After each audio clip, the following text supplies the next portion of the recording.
Hey guys, tonight we creep through shaded colonnades where you practically hear the hum of wings overhead as you step into a medieval Syrian garden, and you probably won't survive this gentle dive into dusty ledgers, just kidding. But those tally marks can be deadly dull. So before you get comfortable, take a moment to like the video and subscribe, but only if you genuinely enjoy what I do here. And hey, post your location and local time in the comments so I know if you're nodding off at 2 a.m. or just procrastinating during lunch. Now, dim the lights, maybe turn on a fan for that soft background hum, and let's ease into tonight's journey together. You trudge past peach trees in blossom and spot a low wooden bench where a hunched scribe dips his reed pen in ink. This is where your story begins. You lean in as he marks tiny circles beside drawn hives, and already you can smell honeyed air mixing with cool stone.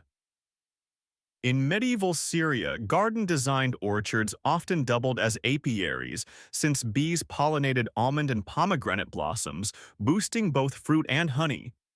Yields a clever synergy medieval agronomists prized. Mainstream fact by the 12th century agrarian treatises from Aleppo to Damascus recommended integrating hives under pergolas for maximal productivity. Yet here in these early records the numbers feel alive, as if each hive holds a secret. Every spun parchment roll you glimpse shows neat columns, hive number, date, count of combs, and honey harvested in drams or ounces. But historians still argue whether drams were the regional default, or if some scribes secretly used local weight standards that threw modern translators off by a third. You squint at the marginal notations, tiny symbols for spring yields, and autumn returns like tiny bees buzzing across the page. In one corner, a quirky fringe tidbit catches your eye. A later hand scrawled that some gardeners believed bees whispered the future when honey dripped slow enough, and the scribe should record these bee prophecies alongside crop tallies. Talk about mixed duties. You picture the scribe pausing his census to lean close and listen for hive whispers, ready to jot down whether next year would bring drought or bounty. It's absurd, but it hints at how intertwined gardening science and superstition could become. Your host voice lowers to a whisper. You brush aside a stray blossom petal on the stone bench and you realize these scribes weren't mere bean counters. They were the guardians of sweet wealth. Without their careful records, local lords wouldn't know how much honey to allocate to mosque endowments or how to price their honey in Aleppo's bustling bazaars. As you drift down the gravel path, the air fills with a soft breeze carrying the scent of jasmine and beeswax. You probably won't notice, but those columns you saw help modern beekeepers piece together ancestral hive management. Yet some guild scribes grumbled about the burden of nightly tallies. Imagine logging yields by torchlight in a garden full of skittering insects. That's how meticulous they were. You run a finger along a parchment edge and imagine the scribe's reed scratching in obedience to his emir's command log every drop. In return, these records built the foundation for systematic apiculture, influencing practices as far away as Andalusia decades later. Mainstream fact honey in medieval Syria was both a sweetener and a medicine prescribed by physicians in bustling clinics for coughs and wounds. But historians still argue whether those medical scribes borrowed from beekeepers' notebooks or vice versa. So when you gaze at these first census sheets, remember the debate behind every number. Maybe they introduced marginal notes to track hive health, or perhaps they were simply bored. You'll never know. You lean back on the bench, feeling the cool stones soothe you, and three light jokes float in. I promise the bees aren't grading your attendance. Don't worry. No bees were harmed in the making of these pages, and if you find a typo, blame the scribe's honey hangover. They drift around you soft as pollen. Closing out this section, you spot an ebony-bound bundle ready to be rolled and stored under olive boughs. Those bundles carry the genesis of garden hive recording, where science, devotion, and a dash of folklore first converged. In that moment, you almost want to grant that fringe prophecy a chance. Lean and listen closely and let the garden speak. You trudge forward along the gravel path where the garden opens up into a sun-dappled clearing lined with low tables piled high with sampling bowls and writing implements, your personal backstage peek into how accountants logged seasonal harvests. Each table holds fresh honey jars glinting in the morning light, and you probably won't survive all this sweetness before dinner, just joking, but pace yourself. Scribes lean over vellum sheets affixed to wooden boards, reed pens scratching spring and autumn honey yields into neat columns. In medieval Syria, it was common to collect honey twice a year, once after the almond and citrus blossoms in April, and again when late summer time and lavender fields waned in September. Mainstream fact agronomists of the 13th century codified dual harvest schedules in treatises circulated in Damascus, emphasizing that overharvesting could starve the colony for winter. Historians still argue whether dual or triple harvest proved more sustainable for hive health. You bend close, inhaling a swirl of floral aromas, the sweet tang of almond mixed with earthy thyme, and watch a scribe dip his pen. He writes spring 24 drams, then pauses to taste a smear of honey with a finger, sealing the column with a satisfied hum.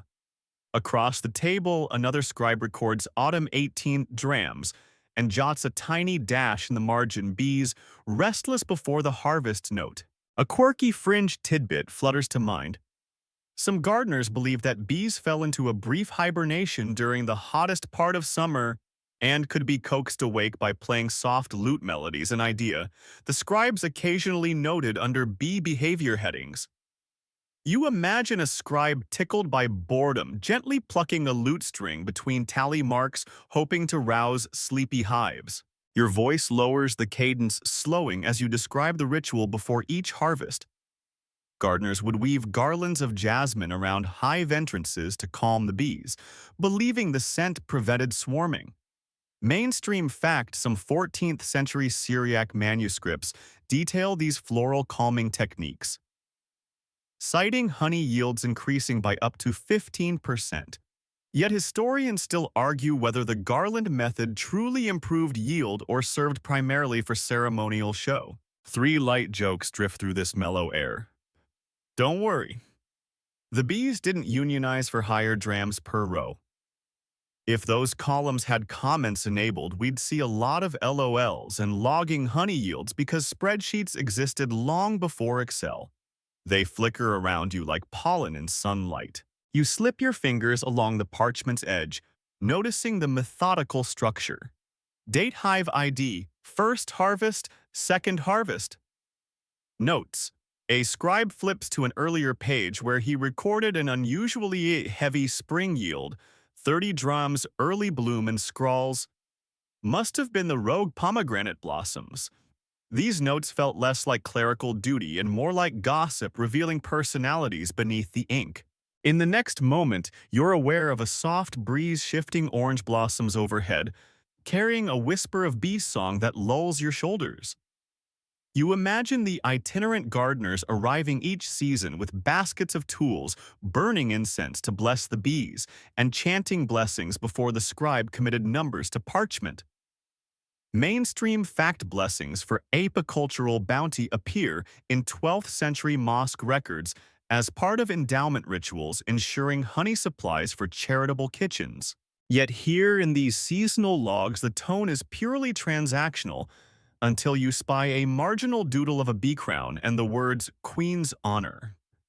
It's a fringe note by a whimsical scribe convinced that the hive queen deserved formal recognition in the census. Maybe he saw her as a monarch worthy of a coronation ceremony among the date palms. As you lean toward the table, you almost hear the debate echoing among aging scribes. Should we log drizzle honey separately? One might ask while another grumbles. Next, you'll want hourly bee mood updates. And so the columns grew more elaborate, with sections for weather conditions, floral sources, and even moon phases. Historians still argue whether lunar timing affected honey quality or simply distracted scribes from their drudgery. You breathe in the heady sweetness feeling. Eyelids grow heavy as the scribe's meticulous world washes over you like warm honey. The soft scrape of reed on parchment, the distant buzz, the sunlight dancing across gilded record pages, it all blends into a sleepy lullaby. You rise from the table and step away, carrying the essence of seasonal harvests in memory, two harvests' endless columns, and the delicate interplay of science, superstition, and devotion. These logs weren't just numbers. They were lifelines for families, revenues for endowments, and whispers of a world where bees and humans coexisted in quiet collaboration. You step past a vine-draped arbor where shafts of afternoon light filter onto broad sheets of vellum, and you're back beside the cartographer's stout wooden table. No fresh intros needed. You recognize the hush of ink on parchment. The air smells faintly of grape must and beeswax polish, and you probably won't survive all these medieval cartographic details, but hey, it's oddly soothing. It's oddly. Perched on a low stool, a meticulous mapmaker uses a quill to sketch each hive's exact position beneath trellised vines and leafy pergolas. In medieval Syrian gardens, spatial organization was as vital as yield-tracking scribes created detailed hive maps to optimize sun exposure, wind protection, and pollination routes. Mainstream fact, a 14th century Aleppine treatise describes using scaled drawings on vellum to plan apiary layouts, ensuring that no hive casts shade on another, a practice that modern permaculturists still admire. Yet historians still argue whether such elaborate mapping genuinely boosted honey production or served primarily as aesthetic garden design. You lean in tracing the hand-drawn grid lines where each square denotes a hive platform set among climbing grapevines. Tiny symbols mark water channels, walkways, and shaded benches for the beekeeper's midday rest. Fringe accounts whisper that some gardeners painted hive roofs in specific colors: blue for spring hives, red for autumn ones, to fool rival bees or ward off evil spirits. You imagine the cartographer pausing mid-sketch, eyeing a tiny red dot, and wondering if it might anger the bees into mounting a paint defense mission. Your voice drifts in a lulling whisper as you describe the mapping ritual before laying quill to vellum. The mapmaker paced the garden at sunrise, measuring distances with a knotted rope and marking sun angles with a wooden sighting rod. Mainstream fact: this daylight survey method appears in an anonymous 13th century manuscript recommending precision to within 2 fingers width for ideal hive spacing. Yet historians still argue whether such precision was practical in a dusty garden or simply an aspirational guideline scribes included to impress their patrons. 3 light jokes float around you like lazy bees. Don't worry, those ink blots aren't bee droppings. If you misplace a hive by an inch, the queen might file a formal complaint in cartography because guesswork doesn't pair well with honey fees. They buzz softly, easing you deeper into drowsiness. You recall the bench from Section 1, the one beneath peach blossoms where that first census began. Now you understand it formed the origin point for these scaled drawings. A small circle marked 0 anchors, every map reminding scribes of their starting bench and the garden's gentle slope toward a marble fountain. In the margin, a later hand jotted a shaggy bee icon with the note "Beware swarms here," a fringe warning about that one platform where bees once overran a nearby citrus tree. As you gaze at the vellum, you notice the subtle gold accents framing each map. Gilded honeycomb patterns border the leaves, catching light like sunlit drops of nectar. Illuminators sometimes embellish these practical charts with artistic flourishes, marrying utility and beauty. Mainstream fact examples of such hybrid utility art maps survive in Aleppo's Wahda library, where scholars still pore over the gilt edges in ink for clues about medieval landscaping. Yet historians still argue whether the gilding aided preservation or simply flaunted the patron's wealth. Your fingertips hover above the table as you picture the mapmaker's routine: first, a light sketch in charcoal, then inked outlines, then gilding each honeycomb cell with shell gold, and finally coating the parchment with beeswax polish to repel moisture. You nearly see the faint sheen of wax and you sense the bees humming approval. A quirky fringe tidbit drifts through. Some diarists claim that the map included hidden honey lines, tiny dotted paths only visible under candlelight, guiding night watchmen to the hives in an emergency swarm response. You chuckle, imagining a secret map layer invisible by day, making the cartographer feel like a medieval GIS genius or a wizard. In that hush, the map maker leans back and eyes the work with satisfaction, murmuring, a whispered prayer for clarity of lines and sweetness of combs. Mainstream fact marginal prayers for clarity appear in many 13th century administrative books, invoking divine aid for accurate record keeping. Yet historians still argue whether such prayers influenced the quality of work or simply reflected scribes' desire to sanctify their labor. Three more gentle jokes unfurl mapping bees because guess where you lost that hive? Cartographers, the only people paid to measure shade. And if your hive map has typos, at least the bees can't read. They drift by like lazy pollen grains. You lift your gaze to a carved stone column where a vine motif echoes the map's illustrations, nature, and record-keeping in perfect harmony. You remember the discussion about measurement standards in Section 1, and note that here the map's scale uses cubits, not drams or ounces, a reminder that scribes juggled multiple units daily. As the afternoon light softens, the mapmaker rolls up the vellum and ties it with a ribbon of woven silk. These maps would join the census rolls and guild charters in the cool archive beneath the olive grove. You imagine the dusty chamber lined with rolled parchments and jars of honeyed ink, each map a testament to human care for a tiny winged workforce. You step back, humming softly. Three jokes remain in your pocket. Those ribbons keep maps safe from bees and court intrigue. If you find a missing map, blame a runaway hive and mapping medieval gardens where art meets agriculture meets mild snooze button. They tiptoe away as you drift toward the next table. And just like that, you've walked. The precise lines of hive mapping felt the soft sheen of beeswax and glimpsed the blend of science and artistry that shaped these medieval apiaries, all without a compass or GPS, just reed parchment and a few prayers. You pause at the arbor exit box in hand, knowing the next section will guide you through floral bloom calendars and their secret codes. But for now, let the memory of maps and gilded borders settle like pollen on your lashes. You slip through a lattice of climbing jasmine into a secluded nook where the afternoon sun warms a wide, flat table scattered with bloom calendars. Those curious charts tracking almond time and lavender blossoms like medieval weather forecasts. You probably won't survive memorizing more floral schedules than a perfumer's playbook, just kidding. But prepare for a fragrant deep dive. A lead scribe holds a scalloped-edged parchment divided into 12 narrow columns, each headed by the Arabic names of lunar months, while delicate watercolor sketches of blossoms edge the margins. In medieval Syrian gardens, these bloom calendars guided beekeepers to anticipate nectar flows and plan hive moves.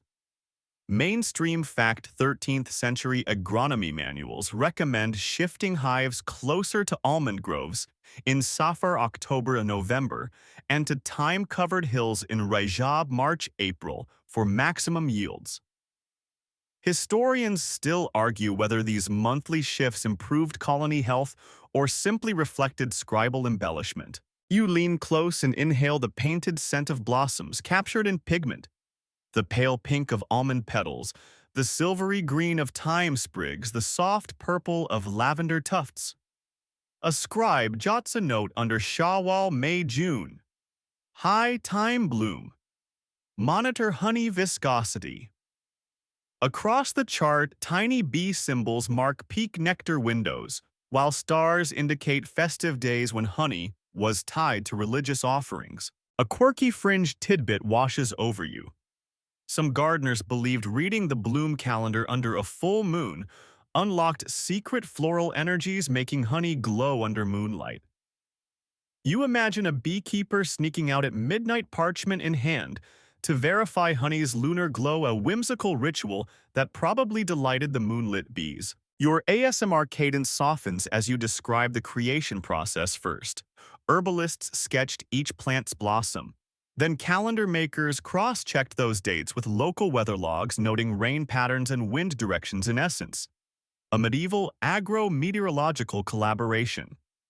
Mainstream fact-surviving examples in Damascus's Umayyad Mosque library show weather annotations alongside bloom dates, recording that April of 1207 saw an unseasonal hailstorm that delayed almond bloom by a week. Historians still argue whether such records accurately captured climate anomalies or were later addenda by curious monks. 3 light jokes drift among the petals. Don't worry, bees aren't sending you calendar invites. If your lavender thumbnail doesn't match the chart, blame the artist and bloom calendars, because bees need a schedule too. They float gently as you trace the columns. You notice that each bloom chart uses color coding pink for almond green for thyme and purple for lavender with a thin gold line, indicating peak days. Illuminators applied shell gold sparingly to the floral drawings, catching sunlight like dew-laden petals. Mainstream fact gilded annotations appear in several 14th century horticultural manuscripts, suggesting patrons prized both utility and beauty. Historians still argue whether the gold accents improved readability or simply demonstrated wealth. Your gaze moves to a small marginal sketch of bee, wearing a tiny circlet perched on a lavender sprig captioned Queen's Preferred Flavor. This fringe doodle implies scribes speculated about hive queens' taste preferences, perhaps to determine which plants to cultivate nearby. You snort softly, picturing a royal bee sipping lavender nectar like a tiny aristocrat. In one corner lies a folded note. Consider adding poppy blooms to reduce hive restlessness. Though poppies were later recognized as mildly sedative, their inclusion here hints at early experimentation with calming herbal surrounds. Mainstream fact medieval herbal texts mention poppy compounds for human sedation. Historians still argue whether beekeepers truly applied such knowledge to hives, or if the note is an imaginative scribal aside. You inhale deeply, letting the fragrance of painted petals mingle with the real scent of blooming jasmine around you. The scribe closes the book with a gentle snap, and the petals seem to rustle as if alive. You tug at your eyelids, feeling the soft hum of your own heartbeat echo the bee's rhythm. Your narration voice drops to a whisper. You can almost hear those seasonal columns humming through time, guiding foragers toward each fragrant feast. Imagine yourself carrying this bloom calendar at dawn, sketching fresh notes in dew-damp air before the bees stir. 3 final jokes linger. If your calendar's late, the bees might ghost you.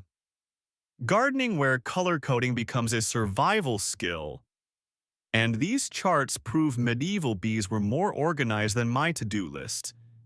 They drape around you like petals. You fold your own mental bloom calendar, marking that you've bloomed into sleepy awareness of almond buds, thyme tufts, and lavender waves.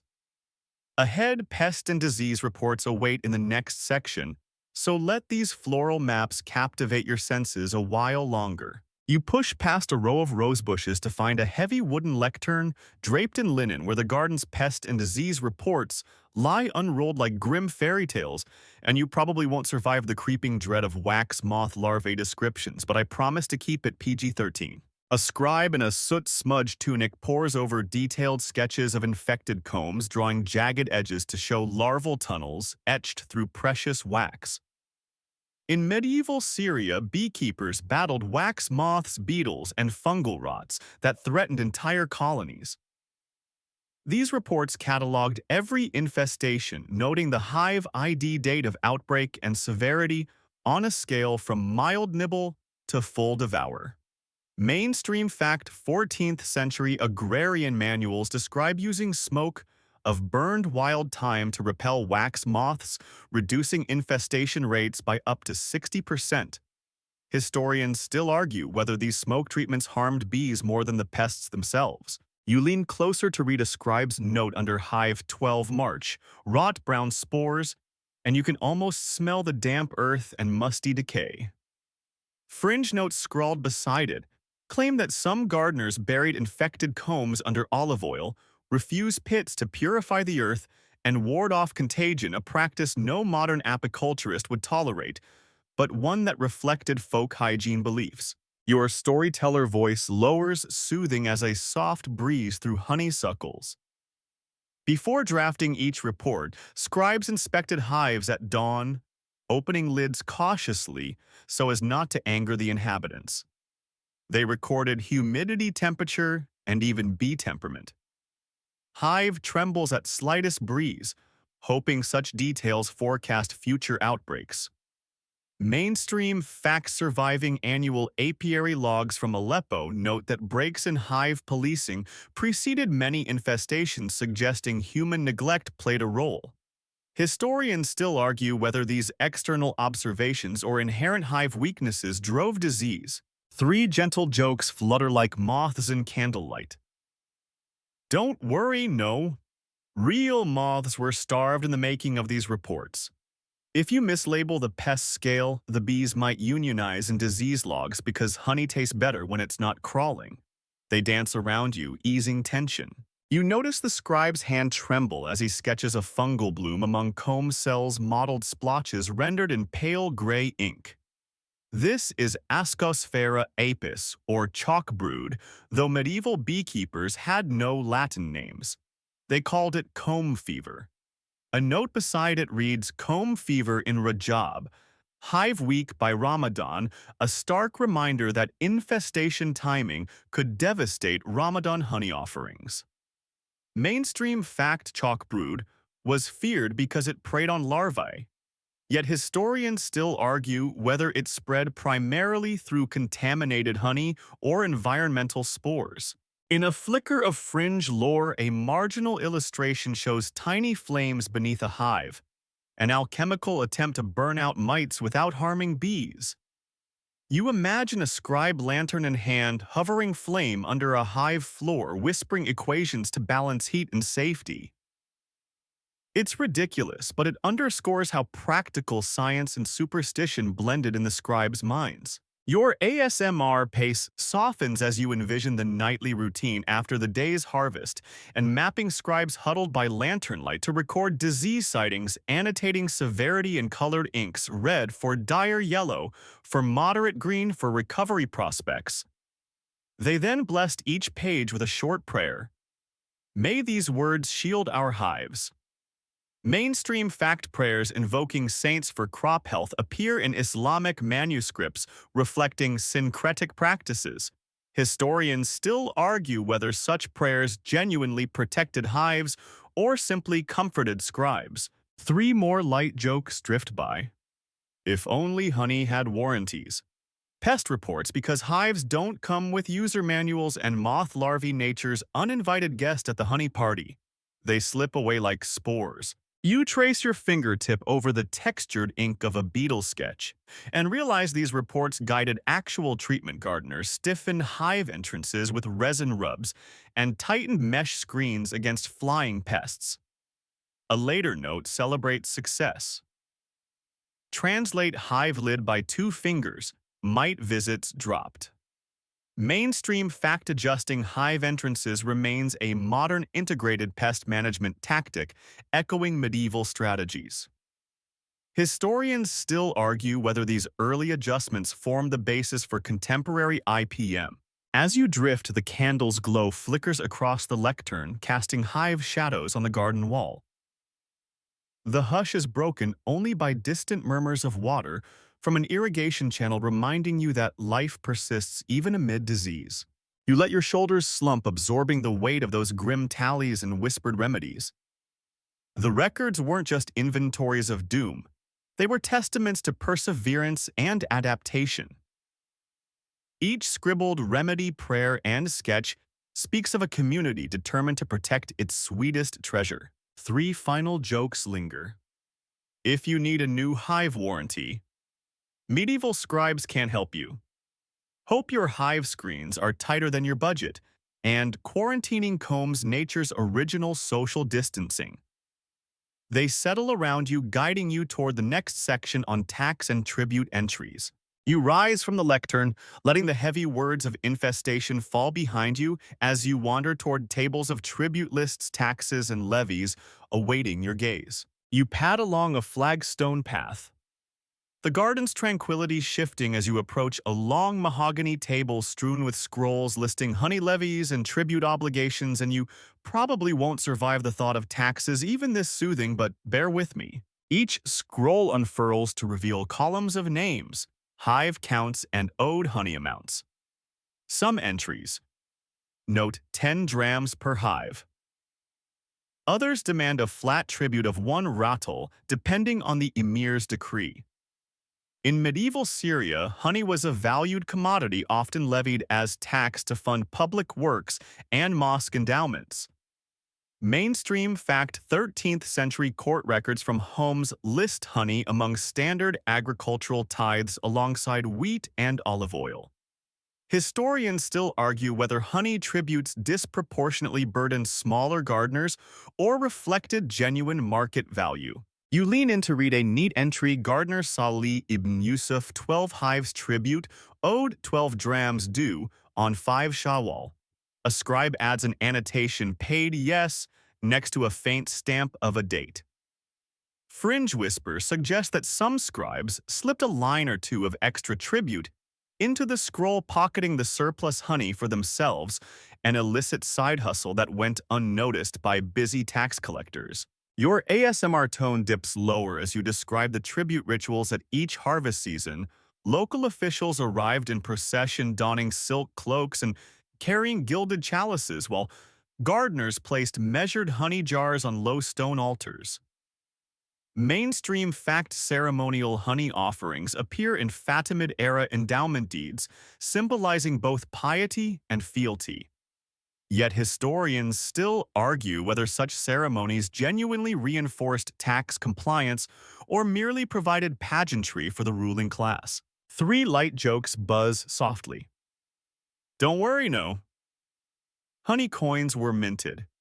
If taxes leave you sticky, you're doing it right. And tax collectors, the original hive auditors. They drift around you like pollen. You watch as a scribe tallies collected jars, marking them off with an ornate fleur-de-lis symbol. This icon indicated official receipt. Next to it, a margin note in red ink reads, Salma's honey taste of jasmine, consider bonus gift. This fringe aside hints at occasional discretion by scribes who rewarded themselves with prized jars. You almost smell jasmine honey as you read. As you slip deeper into the ritual, you notice a smaller parchment tucked beneath the main scroll. Charity allotment 5 drams to Sabil Fountain. Generous donors allocated part of their tributes to public water fountains, ensuring travelers and the poor could quench thirst. Mainstream fact Sabil endowments often included honey distributions during festivals like Eid al-Fitr. Historians still argue whether these charitable allotments originated from religious obligation or communal goodwill. Your finger brushes over a delicate sketch of a small fountain carved from white marble bees perched on its rim, sipping stray drips, illustrating that even charity records bore elegant touches. A scribe's prayer. May these contributions sweeten hearts is tucked in the corner. You picture him pausing to bow his head mid-scroll. A quirky fringe tidbit hums through your mind. Some gardeners believe that offering honey to local saints would shield hives from storms, so they reserved a few jars for clandestine shrine visits, annotating secret columns in invisible ink revealed only under candle flame. You chuckle, imagining clandestine after-hours pilgrimages with honey jars hidden beneath cloaks. Your ASMR whisper intensifies as you outline the counting process. Jars were arranged on stone pedestals in neat rows, while scribes verified weights using brass scales and stamped official seals on each lid. Mainstream fact 14th century market regulations mandated authenticated weight seals to prevent undermeasurement. Historians still argue whether scribal seals effectively curbed fraud or spawned new counterfeit designs. 3 more gentle jokes float. If your seals are too sticky, consult the imam. Tax season when hives meet high society, and who needs coin when you've got comb? They pulse softly like bee wings. You note the repetition of terms, drams, rattles, unstated local units, reflecting scribes' juggling of multiple measurement systems. Sometimes they appended conversion notes. One ratiel is 128 drams, scrawled hastily in the margin to aid fellow scribes. Mainstream fact standardization efforts in the Mamluk era aimed to unify measurements, though historians still argue how widely these standards were enforced. As the afternoon light shifts, officials depart in a quiet caravan, jars clinking on pack animals. You linger at the table, feeling a subtle pang of solidarity with those medieval gardeners here beneath trees heavy with fruit and bloom. They negotiated survival through sweet tribute. Their records spoke of duty, devotion, and the ever-present tension between authority and sustenance. You exhale as you rise, honeyed scrolls rolled up and bound with cord for archive storage. Three concluding jokes flicker. Tax tips pay in honey, not in tears. Beekeeping sweet work until the levy hits. And if tributes do, call it a buzzkill. They fade as you step toward the next section on ritual invocations in margins where prayers themselves became part of the record. You step into a dappled alcove where scrolls unfurl beneath arching grapevines and notice tiny prayers woven into the margins of each registry ritual.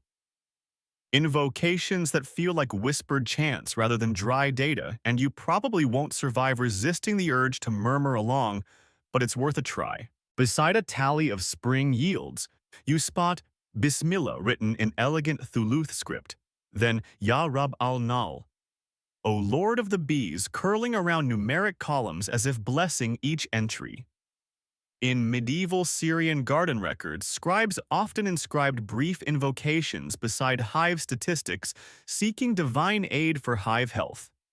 Mainstream fact 12th century beekeeping manuals recommend invoking God's name before recording each harvest to protect against data loss and misfortune. Yet historians still argue whether these invocations served genuine protective functions or simply reflected prevailing devotional customs. You lean closer, hearing the soft scrape of pen on parchment as a scribe adds, "May no wax moth cross these lines," beside a column of infestation reports, an almost playful curse.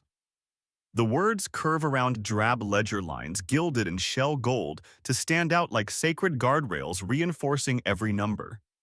Fringe lore suggests some scribes believe that inked prayers could actually repel pests and drought, so they dip their quills in consecrated rosewater before writing. You imagine the scribe pausing to sniff his quill eyes closed in reverent anticipation of divine blessing. Your narration voice drops to a drowsy whisper as you describe the placement ritual. After each table's data entry, scribes recited a short verse from the Quran, often. Surah An-Nahl. The bee then wrote its opening line in miniature above the first column. Mainstream fact copies of Surah An-Nahl appear in 13th century apicultural treatises used as both spiritual guidance and mnemonic for bee care. Historians still argue whether these Quranic insertions primarily served as legal endorsements of beekeeping or as genuine attempts to sanctify the work. Three light jokes drift through the vine-shaded air. Don't worry. No bees were quoted out of context in these prayers. If your margins glow gold, it's divine approval, not just flash and invoking bee song, the original ASMR. They float softly, lulling you deeper into a contemplative calm. Your eyes scan further down the page to a tiny sketch of a bee, carrying a prayer scroll captioned, "Messenger of Blessings." This whimsical doodle accompanies a note reading, "If hive falters, read 4 invocations at dawn." Fringe scribes even recommended reciting these invocations while gently wafting eucalyptus smoke into the hive entrance, a blend of spiritual and practical remedy. As you drift closer, you catch the rhythm of those whispered words, the blend of devotion and ledger-keeping forming a gentle mantra. You can almost feel the scribe's heart steady as he paused mid-script to murmuring Alhamdulillah after each heavy honey tally.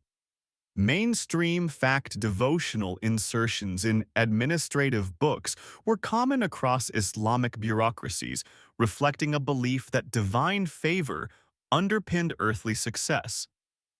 Yet historians still argue whether such pious marginalia improved the accuracy of records or simply demonstrated scribes' personal faith. Three more gentle jokes hum behind your eyelids.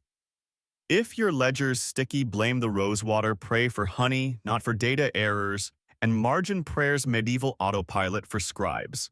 They stir like pollen in a sunbeam. You trail your finger along the gilded invocation of Rabbi Zidni. Ilma, my lord increase me in knowledge penned beside an entry for overwintered honey stores. Evidence that scribes sought divine insight for all aspects of hive management. A later note quotes a beekeeper's exclamation, with each prayer, the bees seem to hum in agreement. You smile picturing literal humming hymns rising from the combs. Your ASMR cadence slows to a near whisper as you recall the communal ritual. Once a month, garden scribes gathered under the largest lemon tree to recite a series of invocations, collectively ink-stained hands raised in supplication. Mainstream fact group blessings for agricultural success are recorded in 14th century endowment documents for mosque gardens, linking community worship with food production. Historians still argue whether these gatherings genuinely boosted yields or served more to reinforce social bonds. You breathe in the scent of dried rose petals scattered near the scrolls left there, as offerings to sanctify the ink and feel a gentle weight lift from your shoulders. The interplay of prayer and parchment transforms mere numbers into living records of hope and humility. Three final jokes drift by. If the bees file a complaint, they'll find your prayers in the margins.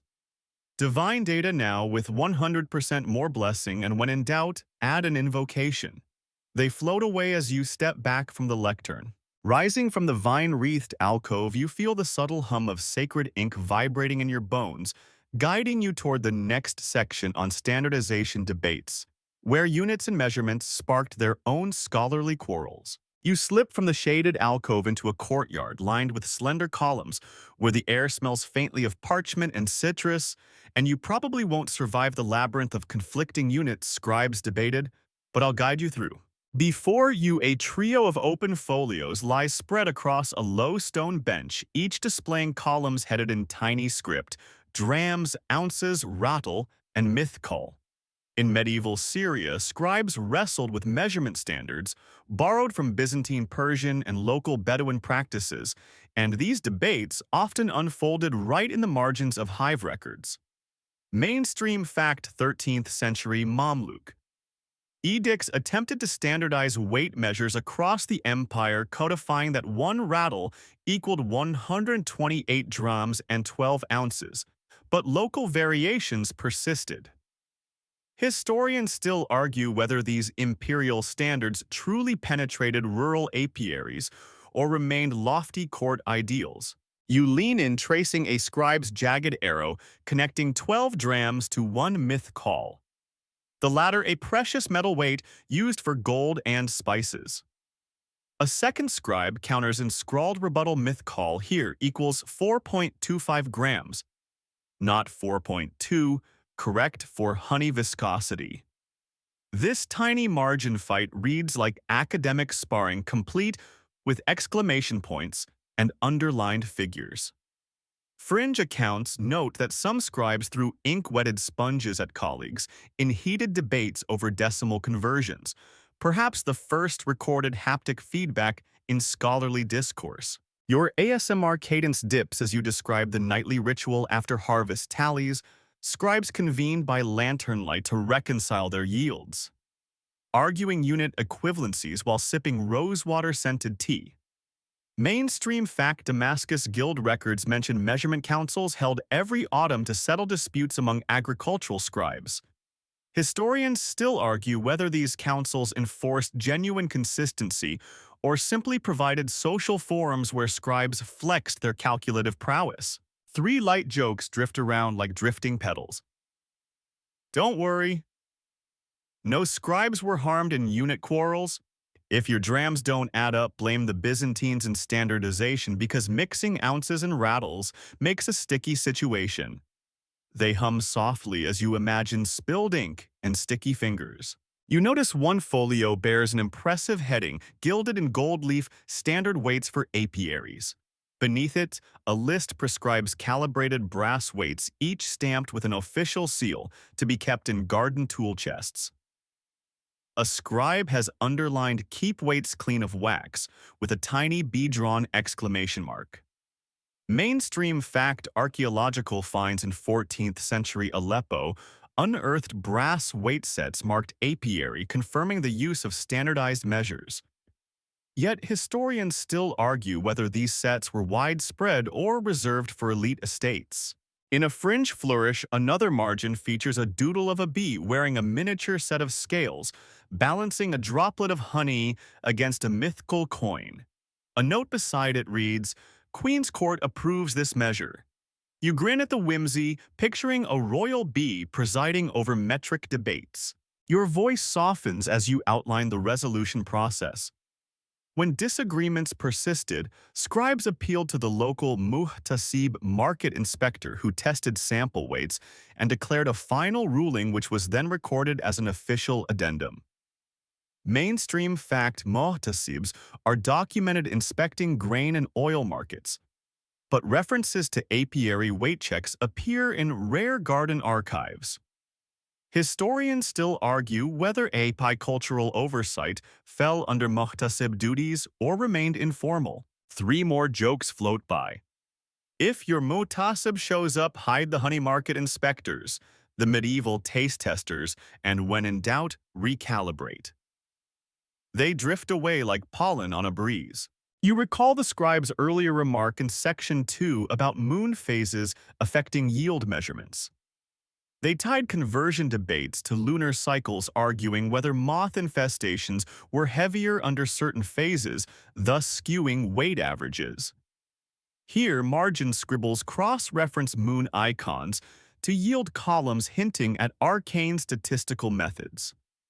Mainstream fact: some agronomic texts mention lunar influences on beekeeping. Historians still argue whether these notes reflect genuine observations or late additions by enthusiastic amateurs. As the evening light softens, you watch a final reconciliation entry. Rattle adjusted to 126 drams per emir's edict override prior ratio stamped in bold black ink. This ruling closed the debate for now. Yet beneath it, a later note quibbles. But local rattle remains 130. Here assert authority or amend again. You imagine that spirited back and forth echoing through centuries. Three concluding jokes. Flutter standardization making sweet work less sweet. If units confuse you, just count hives instead, and conversion tables because bees can't do math. They settle as you step away. You rise, feeling the weight of numbers settle in your bones, a gentle reminder that even honey needed rules. Ahead, illuminated record pages beckon in the next section, where artistry and data collide in gilded registers. You round a corner into a softly lit pavilion where bundles of vellum lie open, their pages framed by intricate honeycomb borders, illuminated record pages that blend artistry and accounting into one mesmerizing display. And you probably won't survive all this gilded decoration without dozing off. But let's admire the shine first. Before you, each register is bordered by repeating hexagons, their corners touched with shell gold, and within those frames, neat columns of numbers march in perfect alignment. In medieval Syrian garden archives, illuminators often embellished hive records with decorative motifs, comb patterns, floral vines, and even miniature bees, transforming functional ledgers into objects of beauty. Mainstream fact examples in the Aleppo Museum include 13th century parchment sheets where register borders are entirely gilded, indicating high-status apiaries. Yet historians still argue whether such lavish decorations served practical preservation purposes or simply flaunted patron wealth. You lean in to inspect one page, a slender bee with opalescent wings hovers beside the first column, its body rendered in fine brown ink lines tinted with pale ochre. A scribe's marginal note reads, Illuminator, thank Allah for steady hand, suggesting collaborative gratitude between cleric and artist. Fringe tidbit. Some illuminators whispered prayers to patron saints of craftsmanship, like Saint Dunstan, patron of blacksmiths and metalworkers, believing divine guidance steadied their gold leaf brushes. You imagine the illuminator pausing mid-guild to murmur an invocation. Your narration voice drifts lower as you describe the illumination process. First, the scribe ruled pale guidelines in charcoal. Next, the calligrapher inscribed the text. Then the illuminator applied shell gold to border elements, and finally, delicate watercolor washes added subtle color accents. Mainstream fact guild regulations sometimes mandated that apiarian works receive spiritual blessings before gilding, ensuring the brightness endured. Historians still argue whether these illuminations primarily aimed at archival longevity or aesthetic delight. 3 light jokes buzz softly. Don't worry, those bees aren't stuck in the gold. Illuminating record pages, the medieval version of PowerPoint slides, and if your borders sparkle, you're officially fancy. They hum around you like distant chimes. You notice a striking register marked with a royal seal, a circular stamp emblazoned with a stylized bee and crescent moon, indicating the emir personally endorsed that batch of records. The gold border here is thicker, and tiny rubies would have felt at home nested in each hexagon. Fringe lore claims that royal seals were sometimes pressed in resin rather than wax, so the gems engraved into the stamp wouldn't crack under heat. You smile at the thought of jewel-encrusted seals. As you drift deeper, you spot a small annotation beneath one border corner. Illuminator fatigued, first cell left blank for rest. Clearly, gilding honeycomb patterns was a painstaking task, demanding hours of steady focus. Mainstream fact marginal notes in various manuscripts reveal that illuminators faced repetitive strain injuries.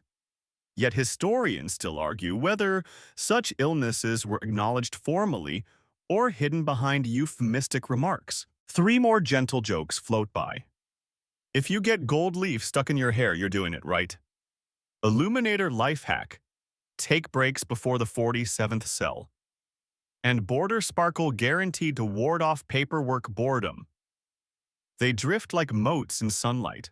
Your gaze travels along a register where the honeycomb border spills into a small painted scene, a gardener offering a jar of honey to a mosque's imam, set beneath date palms all rendered in gold and green.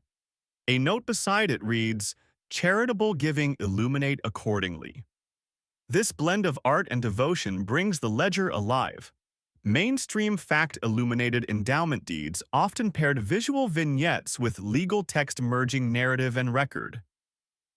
Historians still argue whether garden apiary registers influenced broader manuscript decoration traditions.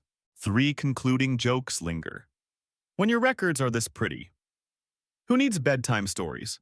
If you can't read the numbers, at least enjoy the art and gilded borders making math look majestic.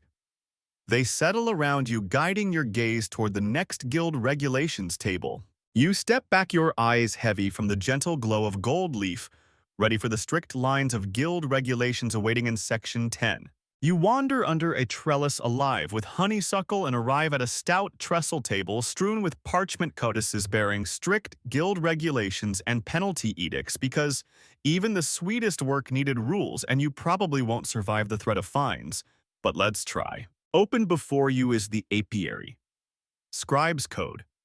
Its opening clause stamped in red ink. Any scribe logging fewer than 4 columns per evening shall owe a penalty of 1 rattle of honey to the guild. In medieval Syrian cities like Aleppo and Hama, beekeeper scribes formed guilds, professional associations that governed record-keeping standards and imposed fines for clerical lapses. Mainstream fact 14th century guild charters include apiary scribes alongside masons and butchers, indicating the profession's importance. Historians still argue whether these guilds regulated quality or primarily served as social clubs for elite scribes. You lean in reading Article 3, Errors in Hive Numbering, fine 2 drams of gold per error. Repeated errors, suspension from record duties until presentation of corrected scrolls. A marginal scribble comments. Gold fine makes mistakes expensive literally. Fringe accounts recount that some guilds temporarily confiscated scribes' pens and inks as punishment, forcing them to record by charcoal sketch until redemption. You imagine a scribe fuming with charcoal-stained fingers. Your narration voice lowers as you outline the regulation rituals upon joining new scribes swore an oath before the guild's banner. A painted bee atop crossed quills pledging accuracy and loyalty. Mainstream fact enrollment records from the Mamluk period list hundreds of apiary scribes taking oaths alongside bakers and textile workers. Historians still argue whether these oaths carried legal weight or were symbolic gestures. 3 light jokes buzz around quietly. Don't worry, no bees were consulted in these rules. Guild meetings when spreadsheets meet solemn vows. And if you mess up column 7 at least, you won't call it column 11. They waft softly like evening breeze. You trace your finger to Article 6. Late submissions. Incur daily fines. 1 dram of beeswax per day overdue.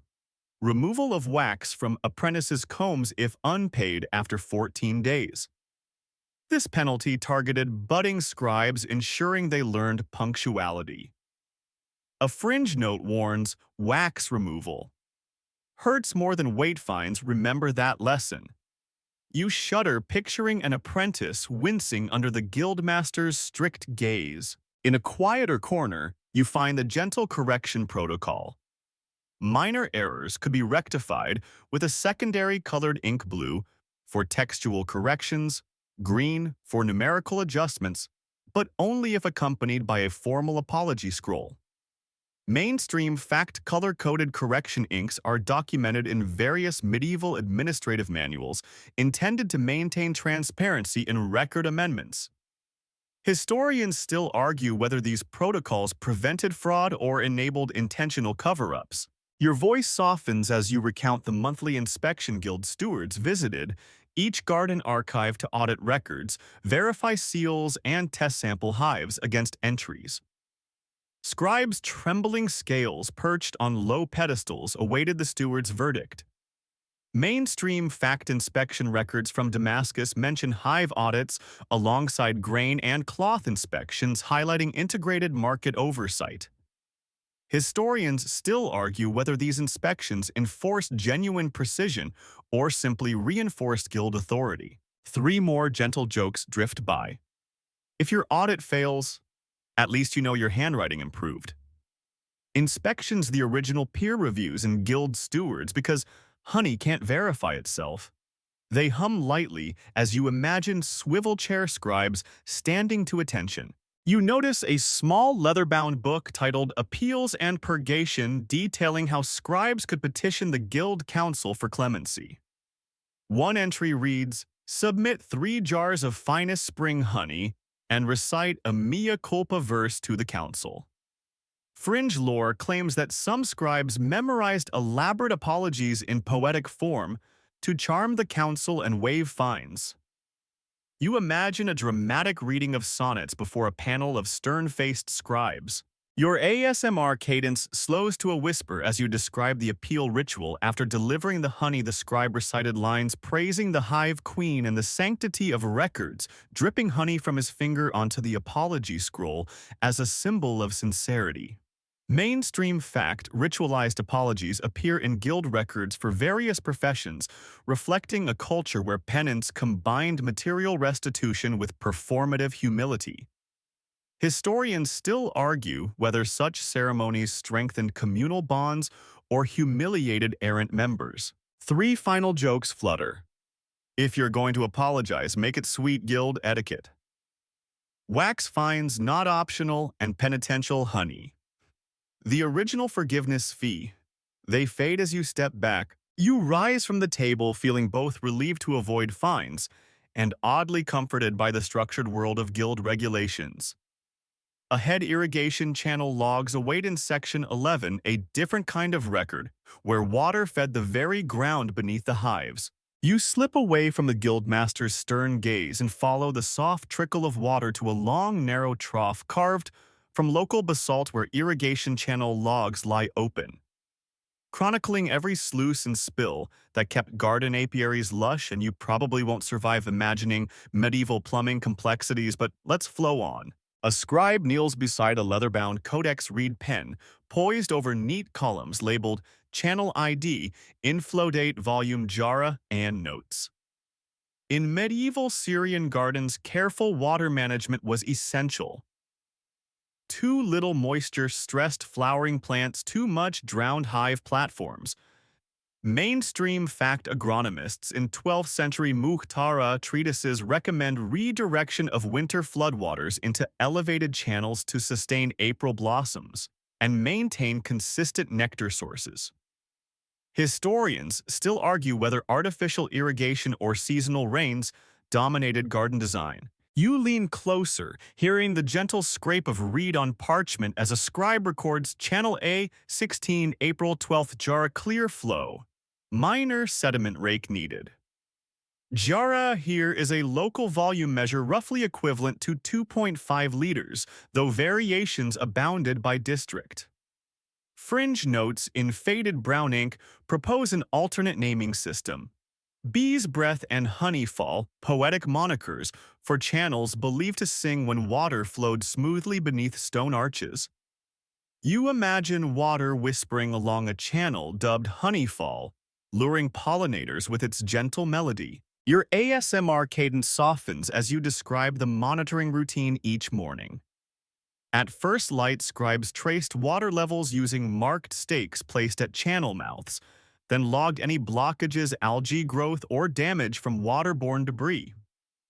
Mainstream fact-surviving records from the Ibn al-Jazari estate detailed daily water volume checks during peak bloom periods, noting that inconsistent flow reduced honey yields by up to 20%. Historians still argue whether these early hydrological logs truly improved yields or primarily documented garden caretakers' diligence. 3 light jokes drift like ripples. Don't worry, no water sprites harmed here. If your channel's clogged, the bees won't blog about it, and irrigation logs, because spilled water counts as a lesson. They ripple around you, easing you deeper into tranquility. You notice a sketch diagram alongside one log entry, a cross-section of a stone sluice gate hinged on iron pins and operated by a wooden lever. Margin text reads, "Adjust gate by 2 knuckles for optimal flow advice that echoes modern flow control principles." A fringe anecdote claims that some gardeners carved ornate handles shaped like bee antennae to honor their tiny collaborators.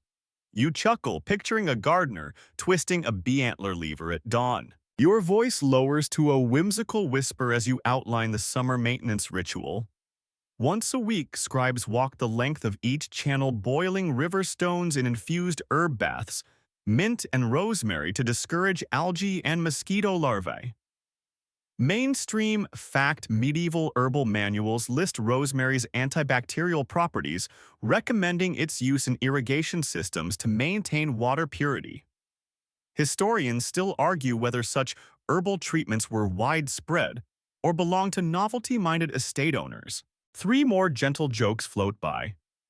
If your water smells minty, congrats, you're on trend. Hydration for hives, because thirsty bees are grumpy bees, and channel maintenance, the OG lifetime warranty. They drift like dew on your skin. You glide your fingertip along a notation. Channel B22 June low flow. Possible leak near South Bank. Below it, a sketch shows a bee-shaped watermark where moisture seeped into the codex fringe. Speculation suggests that a water-loving bee accidentally dipped its wing in ink and pressed it onto the page during a rainy inspection. You smile at the serendipity of nature marking its own records. Your ASMR cadence slows as you describe the cooperative inspections. Beekeepers and gardeners met midday to realign gates, clear channels, and share tea under shaded pavilions. They compared log entries. Did Channel B's flow match Channel D, ensuring uniform moisture across all hive sites? Mainstream fact communal water inspections are noted in some 13th century Waqf documents as part of garden stewardship responsibilities. Historians still argue whether these meetings aimed at botanical success or served as social gatherings for elite horticulturalists. 3 gentle jokes flutter in. If your channel meetings run late, blame the beekeeper's chai break. Irrigation councils when engineers meet gardeners in record-keeping, making water less wild since the Middle Ages. They hum softly like water over stones. You recall the bloom calendar from Section 4 and realize how tightly irrigation logs link to blossom schedules. Scribes often included cross-references like "See bloom chart Rajab" beside water volume notes. The garden's entire record system formed an interconnected web of data, each log reinforcing another. Mainstream fact holistic agronomic record-keeping, combining water bloom and harvest data, appears in select 14th century manuals. Historians still argue whether these comprehensive systems were the norm or exceptional experiments. As twilight approaches, the scribe closes the codex and dips his pen in a final flourish, adding a prayer. May flowing waters nurture blossoms and bees alike. A fringe note beneath it reads, Channel B leak to be sealed by dawn, ritual water blessed at mosque fountain. You exhale, imagining lantern light on flowing water and whispered invocations carried on evening air. 3 concluding jokes linger. If your channel leaks, pray. It's not the ink, be hydration now. With prayer support and irrigation logs, the original binge-watching of water levels. They settle as you step away toward the next section on herb pairing schedules. You rise, hearing the gentle murmur of channels guiding you onward, feeling the unity of water and honey bridging garden and hive. You wander past a low stone trough and follow the heady scent of crushed leaves to a shaded table where parchments detailing herb pairing schedules lie open like botanical love letters, and you probably won't survive deciding whether marjoram truly mates well with basil. But don't worry, I've got you. A scribe murmurs softly as he aligns 3 scrolls labeled marjoram, basil, and sage, each inscribed with columned dates and hive IDs. In medieval Syrian gardens, apiarists believed planting specific aromatic herbs near hives enhanced bee health and honey flavor. Mainstream fact 14th century agronomic texts from Damascus recommend interplanting marjoram in April to boost brood vitality and basil in June to stimulate foraging activity. Historians still argue whether these herbal prescriptions reflected empirical observation or charming gardener's lore. You lean in, inhaling the painted aroma emanating from tinted illustrations of herbs sketched in fine brown ink. Under Ramadan, July-August, the marjoram scroll notes. Apply fresh sprigs to hive entrances. Observed hive vigor, 12%. Across the basil sheet, a scribe adds basil infusion poured around hives at dawn, bees calmer on warmer days. A fringe notation in red ink suggests brewing sage tea to neutralize hive odors, though no surviving recipe confirms the exact proportions. You picture scribes stirring steaming herb infusions by lantern light, hopeful they'd discovered the perfect botanical cocktail. Your ASMR voice lowers as you describe the pairing ritual. Gardeners harvested herbs at daybreak, laid sprigs on woven reed mats to dry, then tucked them into small pouches hung inside hive roofs. Mainstream, fact Arabic pharmacy manuscripts of the era document the antimicrobial properties of sage and basil, implying scribes may have applied medicinal knowledge to hive care. Historians still argue whether herb pouches served genuine prophylactic purposes or acted mainly as symbolic charms. 3 light jokes drift like drifting petals. Don't worry, bees didn't RSVP to the herb party. If your basil gets jealous of marjoram, plant them apart. And herbal apiculture because honey needs seasoning. They float softly as you imagine aromatic breezes. You notice a marginal sketch on the rosemary schedule, a bee, sipping droplet from a coiled rosemary twig captioned favorite evening treat. Fringe tales claim that placing rosemary sprigs near hives at dusk encouraged bees to remain calmer overnight, reducing nocturnal swarms. You smile picturing bees nibbling mini rosemary kebabs by firefly light. Your whispering tone describes the written guidance. Each herb's benefits are quantified. Time: 8% increase in honey clarity, lavender 5%. Boost in flavor depth. These precise percentages mirror more formal harvest logs, suggesting scribes conducted early taste tests. Mainstream fact medieval culinary texts praise flavored honeys infused with herbs. Historians still argue whether beekeepers directly influenced gastronomic trends or followed them. 3 more gentle jokes buzz. If your honey tastes like salad, you've gone too far. Herbal synergy. When bees meet botanists and flavor research the original taste testing committee. They whisper around you like scented smoke. You trace a finger over a note reading, "Rotate marjoram and sage beds bi-weekly to prevent soil fatigue," reflecting advanced crop rotation thinking. This practice preserved herb potency, ensuring each harvest delivered maximum aromatic influence on nearby hives. Mainstream fact crop rotation principles appear in Islamic agricultural treatises. Historians still argue whether apiary herb schedules leveraged broader agronomic frameworks or remained niche experiments. A quirky fringe doodle at the bottom of the time chart shows a tiny chef's hat atop a bee captioned "Chef's Choice," implying scribes fantasized about gourmet honey pairings centuries before culinary branding. You chuckle, imagining medieval tastemakers touting time-laced honey in bustling bazaars. Your ASMR cadence softens further as you describe the communal herb pairing councils once per season. Gardeners and apiarists gathered beneath olive trees to exchange notes, sample honey batches, and debate the merits of each herb. Mainstream fact communal culinary festivals in medieval Syria often featured honey and herb pairings. Historians still argue whether these gatherings aimed at social display or genuine agricultural innovation. 3 final jokes flutter.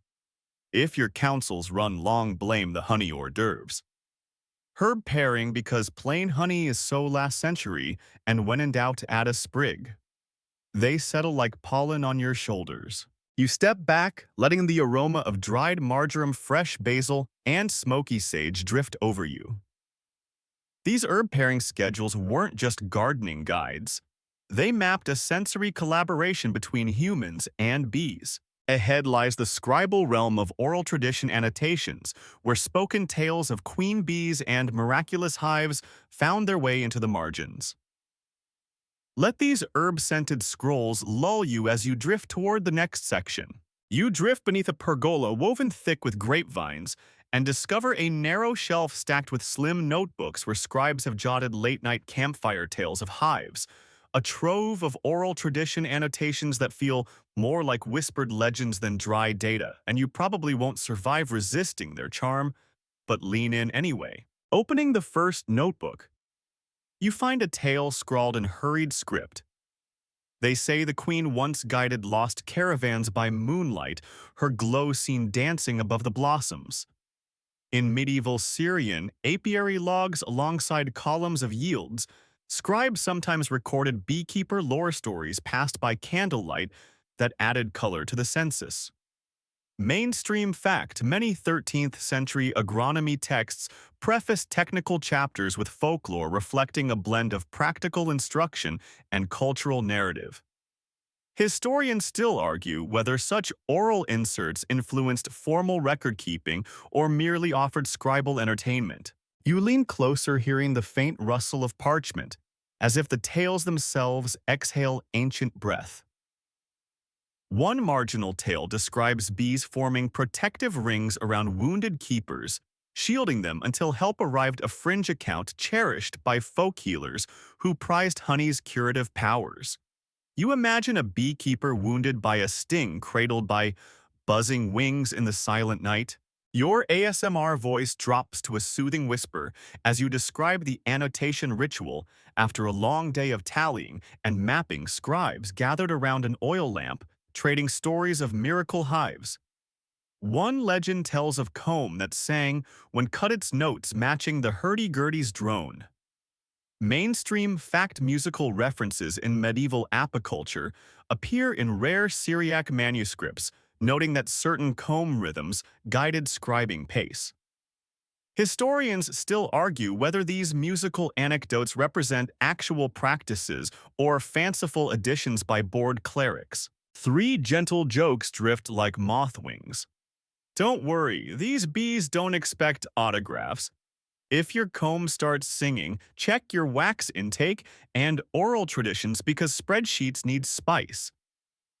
They hover softly as you turn pages. In the next entry, a scribe writes, Grandmother Yasmin swears that honey from lavender bloom hives healed her rheumatism overnight.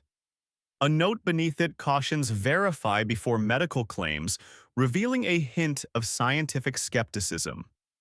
Fringe commentators assert that some scribes tested such remedies, offering jars to local physicians to compare outcomes, proto-clinical trials, if you will. Your narration glides on as you recount how scribes marked these lore entries with a tiny flame icon, distinguishing them from empirical notes.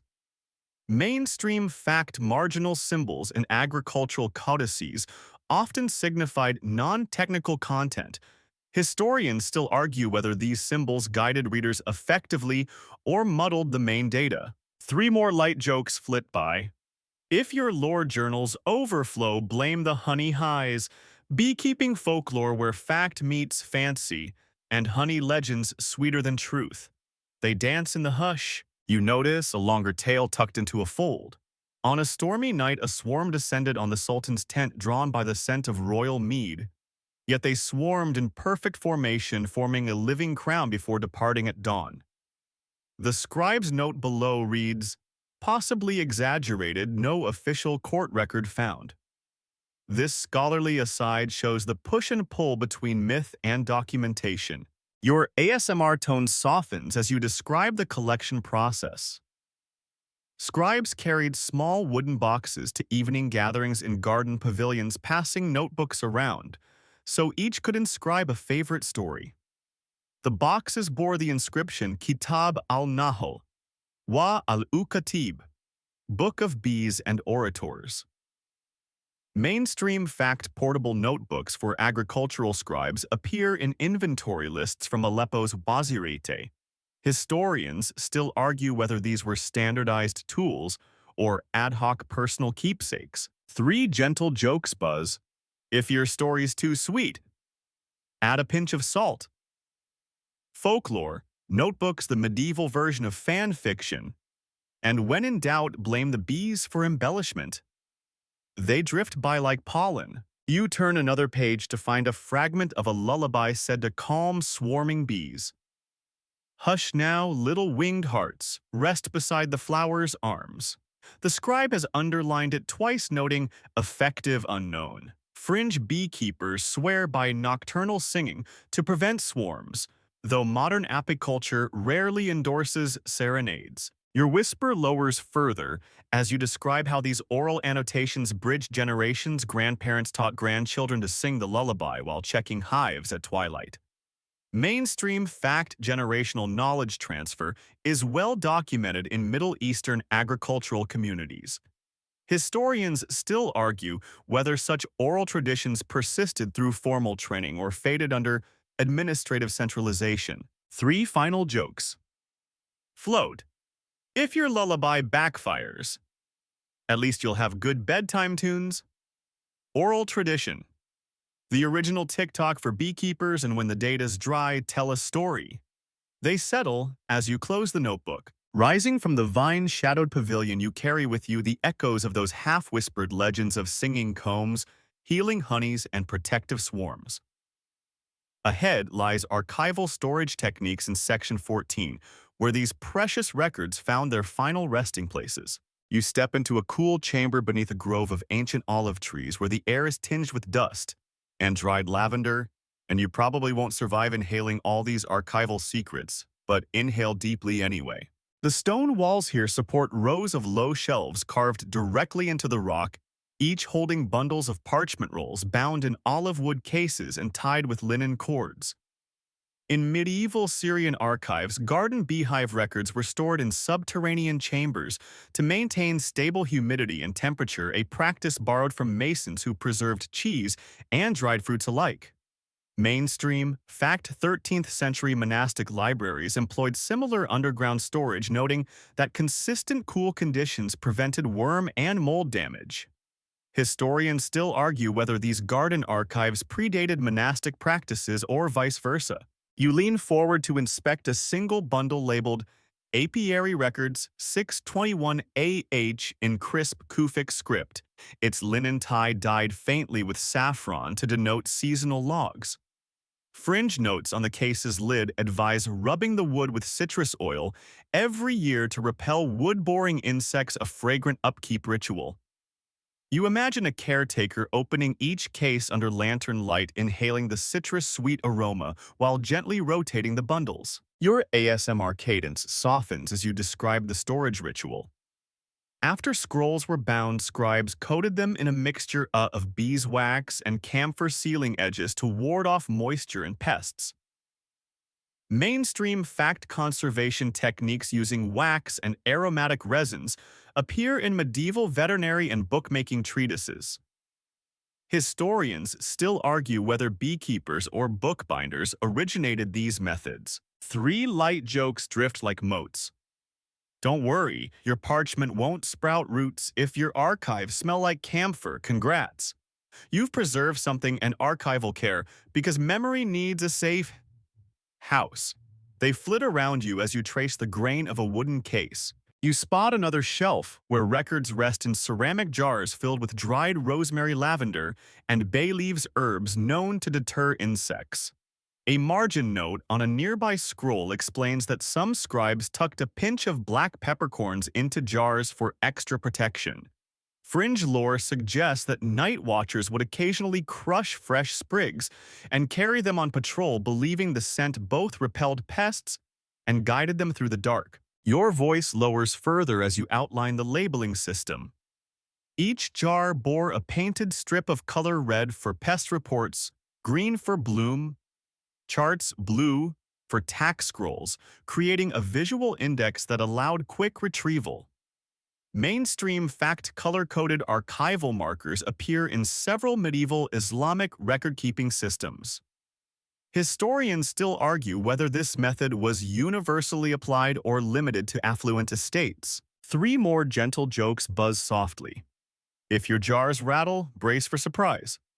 Archival fashion tip: color coordinate your scrolls, and when your files are this old, file them gently. They drift like pale dust. You notice a small brazier in the chamber's center, where caretakers burned fragments of frankincense and myrrh to maintain a lightly scented atmosphere, an early air purifier.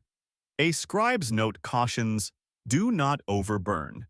Smoke obscures script. Mainstream fact-burning plant resins for preservation is recorded in Phoenician maritime logs. Historians still argue whether the practice persisted continuously into the medieval period or saw revivals. Your whispering tone describes the annual inspection. Once a year, a senior scribe would review each bundle, unwrapping scrolls, airing them on sunlit days, and reapplying the wax camphor coating. The process was a ritual of renewal, ensuring that the garden's collective memory remained intact.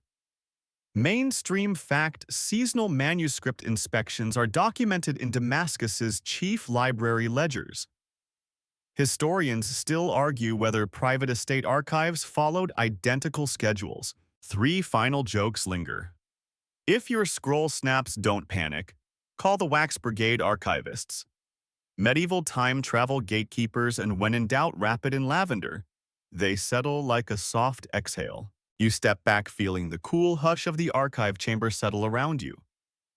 Ahead in Section 15, you'll trace the legacy of these records, how they shaped future apiculture and whispered through centuries. You drift back through the olive wood archive chamber, cradling a bundle marked Apiary Records, 621 6 Naamos AH, and you probably won't survive picturing centuries of dusty scrolls blazing a trail into modern beekeeping, but stick with me for the grand finale. Across the centuries, these medieval Syrian garden records journeyed far beyond their subterranean resting places.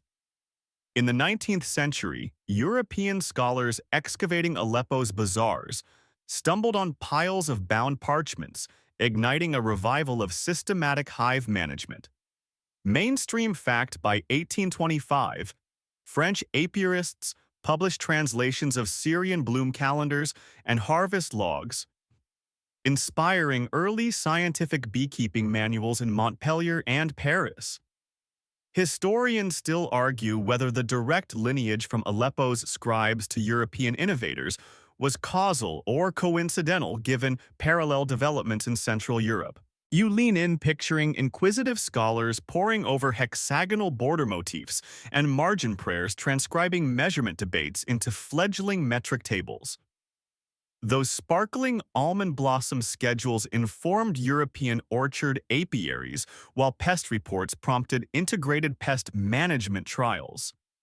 Fringe lore whispers that some translators secretly encoded bee lullabies from oral tradition margins into their published glossaries, hoping to calm restless colonies in Loire Valley gardens. You almost hear faint hums of those borrowed lullabies drifting through chateau orchards. Your ASMR cadence slows as you outline the ripple effect. 19th century beekeeping congresses featured lively presentations on Syrian wool-combed hives and camphor wax sealing techniques directly echoing archival storage methods. Mainstream fact: the first International Apicultural Congress of 1897 cited Syrian camphor wax coatings as innovative preservation strategies. Historians still argue whether these Congress endorsements reflected genuine import of medieval methods or romantic Orientalism among European enthusiasts. Three light jokes flit by like pollen. Don't worry, no bees were shipped in diplomatic pouches. If your Congress talk goes sticky, blame the camphor and Orientalism, making honey sound exotic since the 1800s. They float in the hush. You imagine the slow spread of these ancient insights in the early 20th century. Lebanese emigres carried copies of hive mapping techniques to North America, where permaculture advocates revived terraced apiaries seated beneath orchard trees mirroring medieval Syrian pergolas. Mainstream fact: contemporary permaculture texts often reference historical terrace apiculture, inspired by Middle Eastern garden archives. Historians still argue whether those practices represent continuous transmission or independent innovation sparked by similar environmental challenges. Your whisper glides on as you describe the academic afterlife of bloom calendars. Climate change researchers digitized the 12th century flowering schedules to model historical phenology, comparing medieval bloom dates with modern satellite data to trace shifts in European almond and lavender harvests. Fringe tidbit: data scientists reportedly discovered coded climate anomaly flags in margin notes, tiny stars marking years of unseasonal hailstorms, anticipating modern phenological indicators centuries before their time. Three more gentle jokes buzz. Don't worry, your PhD advisor won't require honey tasting. If your climate model sticks, add more almond data and phenology where bees meet big data. They lean in softly. You feel the legacy settle around you like pollen on stone. The systematic columns of ancient census, the gilded borders of record pages, the whispered prayers and tales all weaving into modern apicultural science. These records became touchstones for global beekeeping guilds. Annual workshops now open with recitations of Surah An-Nahl and end with tips on hygienic hive sealing, echoing ritual invocations from Section 7 and archival codings from Section 14. Mainstream fact, some Middle Eastern beekeeping associations still celebrate an Aleppo Archives Day each spring, honoring the scribes who first tallied hives beneath trellised vines. Historians still argue whether this observance represents genuine cultural continuity or a modern heritage marketing effort. 3 final jokes flutter. If your association has a holiday, make it as sweet as honey. Guild chants same as 800 AH, but with Wi-Fi and when in doubt, blame the scribe under the olive tree. They settle like a final benediction. You place the bundle gently back on its shelf, feeling the hum of centuries pulse through the parchments. The garden records have told their last tale of census and charm of data and devotion of bees and books. Slow now, let the echoes of ink-stained pages wash over you in gentle waves as you settle deeper into your pillow. There's no need to hurry. Every breath you take is a soft benediction, muted and calm. Imagine cool stone beneath your fingertips scented with lavender and honey, and feel each exhale growing longer, more languid. Allow your thoughts to drift across olive groves at dusk, where the murmur of channels and the hiss of bees fade into a seamless hush. Softly remind yourself how these ancient scribes leaning by candlelight whispered prayers and wove stories into margins, each column, a testament to care, each gilded border a lullaby. Their devotion guided you across seasons of almond bloom and time harvest, through pest and plague and tribute and ritual. Now, that meticulous world crumbles gently, petals falling like memory into the soil of the past. Let the weight of numbers dissolve into nothing but starlight. You do not need to remember drums or rattles or mythkal. You only need to feel the slow heartbeat of history beneath your skin. The records rest now sealed in wax and camphor, awaiting tomorrow's quiet guardians. You too can rest buoyed by their whispering legacy. Close your eyes and let the last joke fade. No seals, no fines, no measurement debates. Just a quiet chamber of parchment dreams, where honeyed pages hold the world's sweetest secrets. Breathe in the calm, breathe out the day, and sink into the soft shadows of sleep. May your mind drift on honeyed wings carried by centuries of humming devotion until you wake renewed.